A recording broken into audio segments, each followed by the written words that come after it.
when I was in college, I was the only kid who had a Roger Corman button. Everybody else had a Jean-Luc Godard button. So I was a fan, and I had grown up watching Roger's pictures all through high school and college. I was convinced that he was a great filmmaker. I got a chance to work for Roger doing trailers, and Alan Arkish and I were offered a chance to direct a picture that John Davison was going to produce if it was the cheapest movie that Roger had made up to that point. It was $60,000 in 10 days. Because we were actually shooting the movie in the daytime and then going back to the editing room and doing trailers at night, because it was the only way we could do both, because he said you can direct it, but you gotta still do your other job. And so we made this sort of cheesy little comedy. Cut. To everybody's surprise, it turned out, and it was like on film and had sprocket holes and stuff, and played in theaters. Not many, God knows, but some. And that eventually led to other things, and I got a chance to do this picture called Piranha. Piranha, the deadliest man-eaters of all. And made this sort of spoofy Jaws imitation.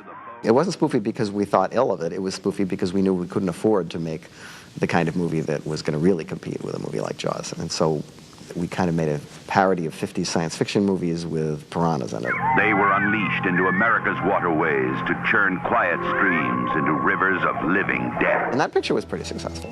So based on that, I got a lot of offers for giant turtle movies and Orca the Killer Whale and some other stuff, which I didn't do. Well, the casting director for this picture was Susan Arnold, who was the son of Jack Arnold, who had directed The Incredible Shrinking Man and Creature from the Black Lagoon. She brought in a lot of really interesting people. And Dee Wallace, of course, who I had seen in 10, and was the first real, quote, actress that I had ever worked with, because she was very, very serious and very fragile. I don't remember.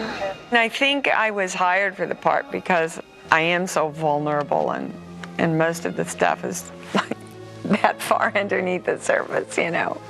Bill, wake up, there's something out there. Outside, something was howling. I really hadn't figured out quite yet how to be the character and then not be the character when they said cut. And so I sort of kind of was her for 6 weeks. She lived as if this thing was really happening to her. What's that gun? God! In the emotional scenes, and the scenes where she had to be frightened or emotional in any way, she really got into it. I can't see him. I can't see him. She had a particular aversion to violence, and I think that all of that added to her wonderful risibility in the role. She would get very genuinely upset and overwrought, and it was all very organic. Dee really doesn't differentiate between a rubber appliance that's frightening and a real werewolf that might be in the room with her. I felt like I really needed to believe what was happening.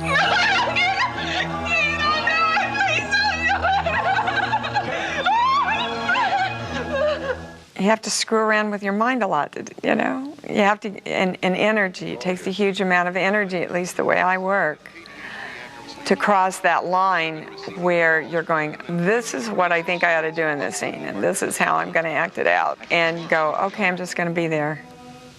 This guy's really going to turn into a werewolf.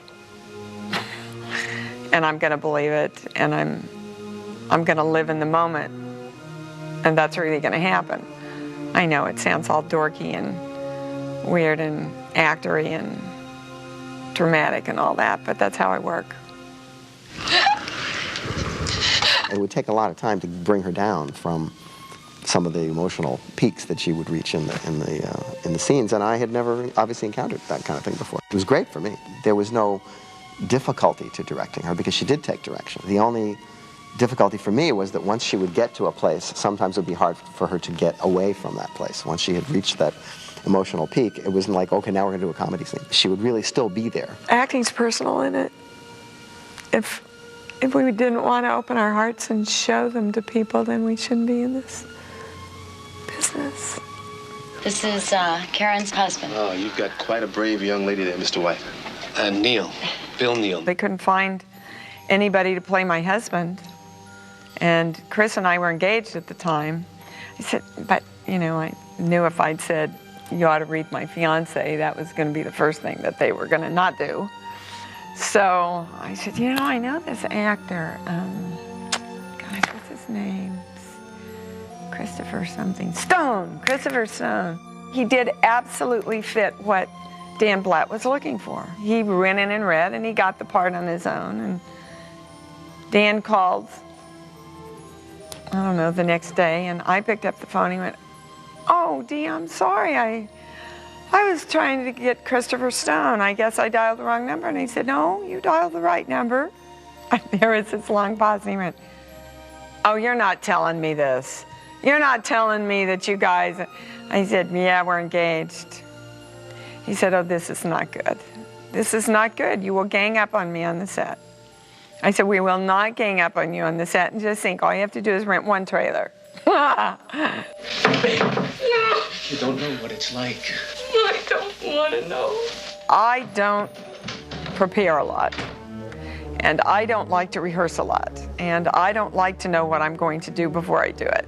And Chris was absolutely the antithesis of that.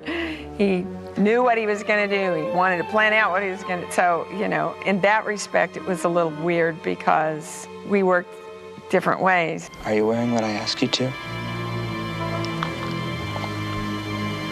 Good.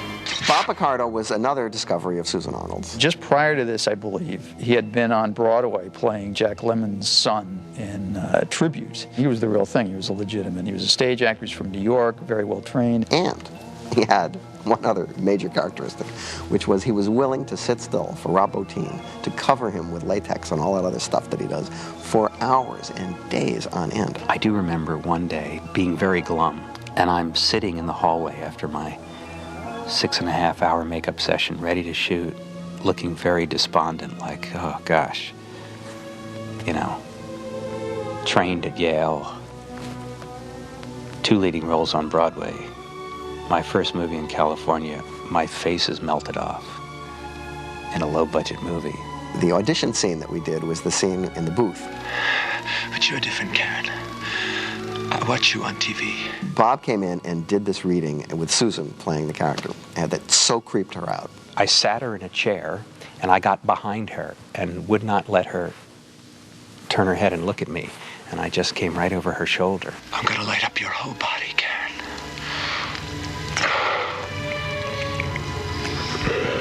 It was immediate that this guy was, you know, great. He was so convincing in the reading and so scary. And of course, he's a really great, funny guy, but, you know, we were just riveted by how powerful and creepy he was able to be as an actor. If you're going to play a werewolf, you might as well celebrate that kind of elemental, animalistic freedom that it gives you. You said on the phone that you wanted to get to know me. Well, here I am, Karen. Look at me. I don't remember Robert. I only remember Eddie. I think we better call the cops. I had seen Belinda in Cannonball, which was a Paul Bartel movie. That's how he got introduced to me. So then he brought me in on Piranha. They're here, and they're hungry. We did Piranha, and she was great and very, very tolerant of the stuff we put her through. Well, the one thing I like about Joe is that he's very loyal, and he tends to use the same people in movie after movie. Christopher, you're not going to believe this. So when it came time to do the Howling, there was this sort of second banana character who, of course, gets killed. Obviously, this was the girl. I mean, she gets killed in almost every picture she makes. She's perfect for this. Dennis Dugan had been Richie Brockelman, Private Eye, on what was supposed to be a spin-off series from the Rockford Files. Look, I'm in a hurry here. This is an emergency. And now he's a very successful comedy director. Times have changed, and we haven't. Not enough. Patrick Macnee really brought a lot, as, you know, that kind of David Frost quality, you know, that he had as this very smooth media, you know, representative of the colony. I play a civilized man in this, civilized? What am I saying? I play a psychiatrist. But anyway, one of those phony psychiatrists that are on television, and I take her up because I want to see her nude in a tub. A lot of nudity in this film, which is really great fun. Marcia. Oh, you're through, Doc. She's ours now. Elizabeth Brooks was incredible. Once we put her in the makeup and the wig, Charles Addams would have died to have her play Morticia. I like character actors, and I also like to work with my friends. So by the time I had gotten to the point of doing The Howling, I had already worked with Kevin McCarthy, so I asked him to be in the picture. Listen, get in touch with that Fujimoto, or whatever the hell her name is, and get her ready for the 11 o'clock report. See, I like to put the writer in the movie if possible. Quist is still with John Doe's. We haven't had time to refile him. It's nice to have the writer on the set, and if you're on a location, chances are, you know, they're not going to want to fly him there. But if you hire him as an actor, you can sort of make a case for it. There's old Stu, smiling up at me, leaking seawater out his ears. When I hired James Murtaugh, I was not aware that he was the A1 steak sauce guy. Raymond? No, I try to stay away from me. Maybe later. Thank you. Thank you. Thanks. But he had that face. He had that kind of face of somebody that you like. He looked like your next door neighbor. This is my wife, Donna. John Carradine I had tried to get for Piranha, but he wasn't available, and I always liked him, and we put him in the movie, and he was great to be around. Let me go, I want to end it. Well, John Carradine was an actor who said yes to a lot of movies when he should have said no. I think that his performance in The Graves of Wrath is one of the great American performances. I'd followed him because he'd also been in a lot of horror pictures and stuff. He played Dracula, and I'd always liked him. When he said yes to doing the movie, I was really thrilled and excited. Took some persuading, didn't she? As he approached the crew, he looked like one of these guys that lives in the bushes in Griffith Park, and I really thought, oh, a transit is coming. And then he walked up and I saw Joe greeting him, and I said, oh my goodness. Well, he was in character in a way, even when he was walking up the street. Slim Pickens was in the movie because I had always liked him, and you had to like this guy. He was going to turn out to be a werewolf, so you know you wanted to make sure that people liked him. And he had been doing cameos like this in picture after picture after picture at the time. What you ladies need is a good retriever. Everybody knew who he was, even when they didn't know his name. We cast the movie off a draft that was not the one that we actually shot. And so John did know who a lot of these characters were going to be before he finished polishing them. And so I wrote a bunch of dialogue that I felt like, well, if Slim Pickens said this, it would really work. Hey, Doc said on the phone that you folks had a coyote problem out here.